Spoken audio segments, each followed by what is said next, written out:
एक सब्जेक्ट जब दूसरे सब्जेक्ट से काम करवाता है तो कुछ केसेस हम देखते हैं, गेट, लेट, मेक और हैव। उसमें से आज का टॉपिक है लेट का इस्तेमाल। लेट कब इस्तेमाल किया जाएगा? जब एक सब्जेक्ट किसी दूसरे को इजाज़त देकर काम करवा लेता है कि मैं काम नहीं करता, मैं करवाता हूँ, लेकिन मैं उसे करने देता हूँ। जब आप किसी दूसरे सब्जेक्ट को, जो दूसरे इंसान को काम करने देते हैं, इसका मतलब ये है कि उसे इजाज़त देते हैं और अपने बिहाफ पर काम करवा लेते हैं। ऐसे में कॉजेटिव वर्ब लेट का इस्तेमाल किया जाता है, एल ई टी, लेट, जिसकी सेकंड थर्ड फॉर्म भी लेट लेट है और obviously I N G form letting हो जाती है। इससे पहले मैं आपको बताता चलूँ कि अगर आपको मेरे पढ़ाने का तरीका पसंद आए और आपको लगे कि मेरी बात आपको समझ आ रही है, तो अब तक मैं हज़ारों की तादाद में पूरी दुनिया में स्टूडेंट्स को पढ़ा चुका हूँ, इंग्लिश लैंग्वेज कोर्स करवा चुका हूँ। तो आप भी इंग्लिश सीख सकते हैं। आपको किसी अकेडमी, किसी जगह जाने की ज़रूरत नहीं है। आप ऑनलाइन घर बैठे, पाकिस्तान में बैठे हैं, पाकिस्तान से बाहर, एक रीजनेबल फ़ी पे कर आप मुझे ज्वाइन कर सकते हैं और 1-on-1 online English language course कर सकते हैं। अब ज़रा लेट का इस्तेमाल हम सीखते हैं कि कहाँ होगा। इसकी तरह डेफिनेशन देख लें। When a subject gives permission to another subject to perform an action on his behalf, यानी जब एक सब्जेक्ट दूसरे सब्जेक्ट को इजाजत देता है, gives permission to another subject, उसको इजाजत देता है to another subject to perform an action on his behalf, action करने की अपने बिहाफ पर, कि मैं नहीं करता, मैं आपको इजाज़त दे देता हूँ, मेरी जगह आप कर लें।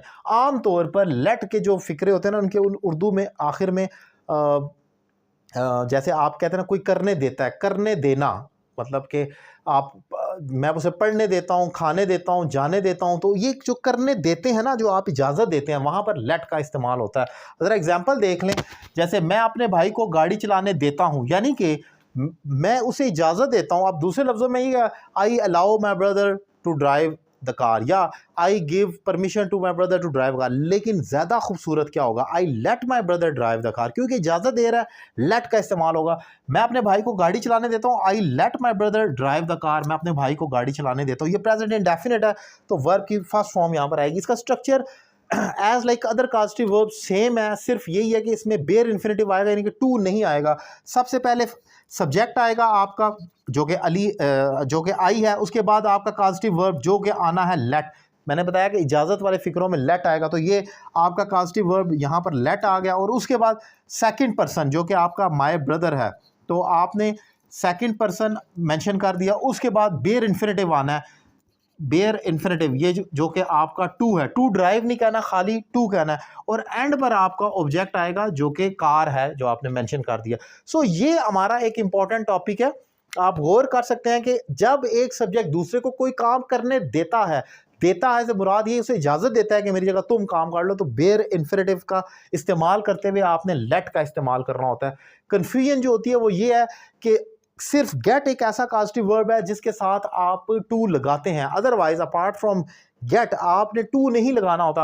आप ये लिखेंगे I let my brother drive the car, ये नहीं लिखेंगे I let my brother to drive the car, ये गलत हो जाएगा, ये ऑप्शन भी नहीं है। कुछ लोग कहते हैं ऐसे भी हो सकता है और ऐसे ऐसे नहीं हो सकता, ये हो ही नहीं सकता, क्योंकि हमारे पास कुछ ऐसे वर्ब्स हैं जो जिनके साथ सिर्फ बेयर इन्फिनेटिव आता है, जैसे मॉडल वर्ब्स हैं। अब आप ये कहते हैं ना मैं गाड़ी चला सकता हूँ, आई कैन ड्राइव, कैन के बाद बेयर इन्फिनेटिव यानी कि ड्राइव आता है। आप ये नहीं कह सकते आई कैन टू ड्राइव, आप नहीं कह सकते ना, आपने कभी सुना होगा।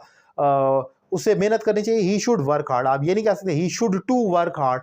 शुड और वर्क हार्ड के बीच में टू नहीं आ सकता, because we have to use bare infinitive. तो यहां भी वही केस है, यहां बेयर इन्फिनेटिव आना है, टू नहीं लग सकता। This is the main thing. So उम्मीद करता हूं लेक्चर आपको पसंद आया होगा। अपनी राय का इजहार करें कमेंट बॉक्स में, और अगर आप मुझसे इंग्लिश लैंग्वेज कोर्स करना चाह रहे हैं तो नंबर आपकी स्क्रीन पर मौजूद है। Thank you very much.